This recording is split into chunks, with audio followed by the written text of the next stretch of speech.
Good afternoon everyone. আজ আমাদের ভাইজ্যাক ট্যুরের লাস্ট ডে। হোটেল ওয়াল্টের অ্যাবোর্ড থেকে চেক আউট করে নিয়েছি। এবার একটি রেস্টুরেন্টে এসে কিছু খাবার খেয়ে নিচ্ছি।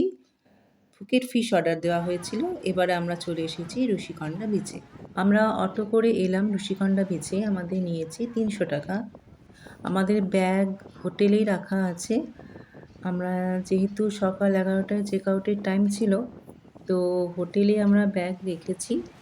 তো আমাদের বলা আছে রাত্রিবেলা ৯টার সময় আমরা ব্যাগ নিয়ে স্টেশনে চলে যাব। আজ আমরা এখানে বেশ খানিকটা সময় কাটাবো।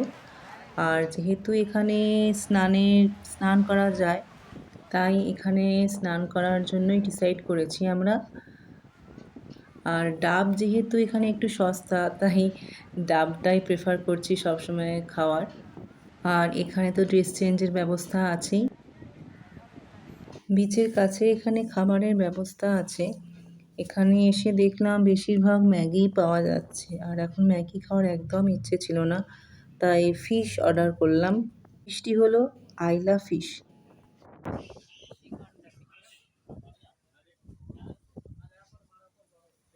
এইখানে অর্ডারটা দিয়েছি, দেখা যাক। আচ্ছা, এই হলো আইলা ফিশ। এবার আমি একটু খেয়ে দেখব।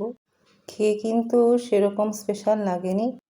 বিকেল ৪টার সময় আমরা ঋষিকন্যা বিচ থেকে চলে এলাম আরকে বিচে।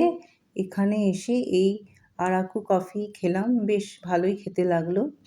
কফি খেয়ে সামনে দেখলাম লাকি সি ফুড। এখানে বিভিন্ন ধরনের মাছ পাওয়া যাচ্ছে। তো আমরা একটি অর্ডার করলাম।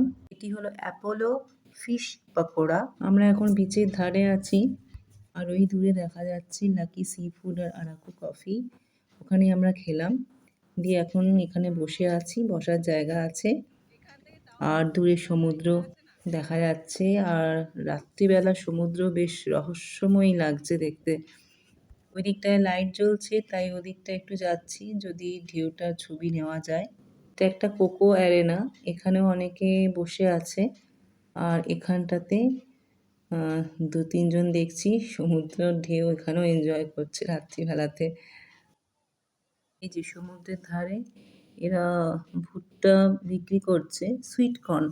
30 রুপিস করে নিচ্ছে, তবে খেতে বেশ ভালো লাগছে, টেস্টি লাগছে। আমরা এখন আবার আরাকু কফির ওখানে এসে আশ্রয় নিয়েছি, কারণ বাইরে বেশ ভালোই বৃষ্টি পড়ছে। আজ ভেবেছিলাম আরকে বিচে বেশ খানিকটা টাইম কাটিয়ে এখানেই ডিনার করে আমরা চলে যাব হোটেলে ব্যাগ নিয়ে স্টেশনে। কিন্তু আমাদের সব প্ল্যান ভেস্তে গেল। এবার দেখছি সোজা অটো ধরে চলে যেতে হবে হোটেলে, আমরা তারপরে চলে যাব স্টেশনে। ঠিক আছে, আর কিছু করার নেই। তাহলে আজকে ভিডিওটা এখানেই শেষ করি। পরে আবার একটি অন্য ভিডিও নিয়ে আসবো আমি। Thank you for watching.